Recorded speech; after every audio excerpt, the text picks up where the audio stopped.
Happy St. Patrick's weekend, everybody. I hope you're all doing well. Well, on today's episode, I'm going to be doing a cabbage and bacon pot pie. Now, cabbage and bacon is a really popular combination of foods in Ireland. It's very comforting, very affordable, and it's very easy to execute. Now, what I'm going to be doing is I'm going to be transforming it into a pot pie version of it. So, put all the ingredients inside of a small ceramic pot or an oven dish. I'm going to be putting a laminated short dough on the top. Now, laminated short dough is basically just a short dough that you fold over onto itself, and it acts a little bit like puff pastry. You get a little bit of expansion from the layers, a little bit of crispiness. So, concentration of flavors, different textures, and embellishing of an old comforting idea. Ireland's had a lot of ups and downs and hardships, but their food reflects the heartiness and the comfort that these people appreciate. And I appreciate them. So here's a version for you. Let's go. And for today, cabbage and bacon pot pie. So we're going to need all these ingredients. I'll have it marked in the description below. And this is basically to make the cover with the dough, the filling, and the sauce to bind it all together. 3 basic components, very simple procedures. So here we go with the first procedure, the dough. Laminated short dough with herbs. We're going to need 3 grams of savoury, 300 grams of flour, 200 grams of butter, and 100 grams of water. This is a very basic dough, and you just put all the ingredients together in a food processor or a mixer, wrap it for half an hour, and get this. Later, we line our work surface with some plastic, cover the dough with another sheet of plastic, and we roll it out. This is just to make sure you get the appropriate thickness. And now we're going to laminate or fold it onto each other. This is sort of the same method that you use when you're making puff pastry, in that you're getting layers of butter and fat and flour together. And see, we're folding it into an envelope here. Then we turn it 90 degrees, and then we roll it out once again, making sure we get all the air bubbles out, and then we fold it over again into thirds. Exact same process as puff pastry. This allows for a bit of lift and a little bit of crispiness as well. It's the same process as puff pastry. You will get lift, but there's an uneven distribution of butter in here, so you have little dots, so it won't rise evenly, but you will get rise.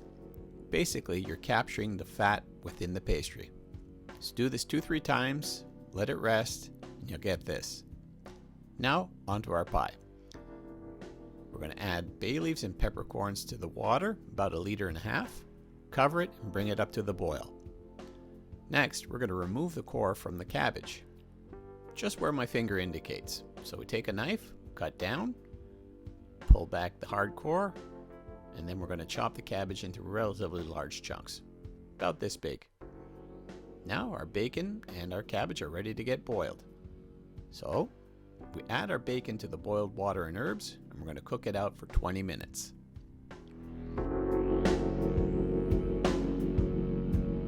Now the bacon flavor is going to get infused into the water with the herbs and the cabbage, and we're going to use this to flavor our sauce and bind it all together. It's all about the conservation of flavors in this particular dish, maximizing results with minimum effort. So we add our cabbage to the bacon water. We're going to boil it out for 12 minutes. And in the meanwhile, we're going to start slicing up the bacon. Just put it into relatively large chunks, and we're going to use this a little bit later on.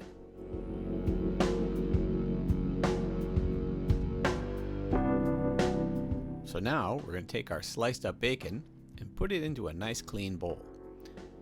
We're going to add the chopped up cabbage and the sauce that we derive from the bacon water and mix it all together. This will be our filling for our pie. So we take out all our cabbage after 12 minutes. We're also going to remove the bay leaves from the water. We don't want to eat those in our pie. But we're going to keep the water. This is going to be the base for our sauce. So we chop up our cabbage a little bit more into bite-sized pieces, mix them into our bacon, and then what we're going to do is we're going to make our sauce or our binder. So we melt our butter on medium heat, we add our flour. We're going to make a velouté by adding the hot bacon water to this. You add it in, you lower the heat, you stir it occasionally, and you cook out the starches. And that's your velouté. You're going to need about 300 to 400 mils of hot bacon water. Just like this. Now here's our little pot that we're going to put our pie in. And I'm going to use this to cut the tops for our pie. So basically I invert, press it into the dough, make a little hole for the steam to escape, and that's done. Now the sauce is done. I add it to the bacon and cabbage, mix it together, and I put them into our little pots. So here we go. Bacon, cabbage, and sauce into the little pots. And you want to fill this up pretty close to the top if you can. All the flavors are conserved, so you're going to get the bacon, cabbage, and sauce all concentrated into this recipe. And once that's done, we're going to put our lid on top of the bacon and the cabbage. And finally brush it with a beaten egg. Put it into a preheated oven at 350 for about 35 minutes or until it's golden. And there you have it, bacon and cabbage pot pie. Have a great week.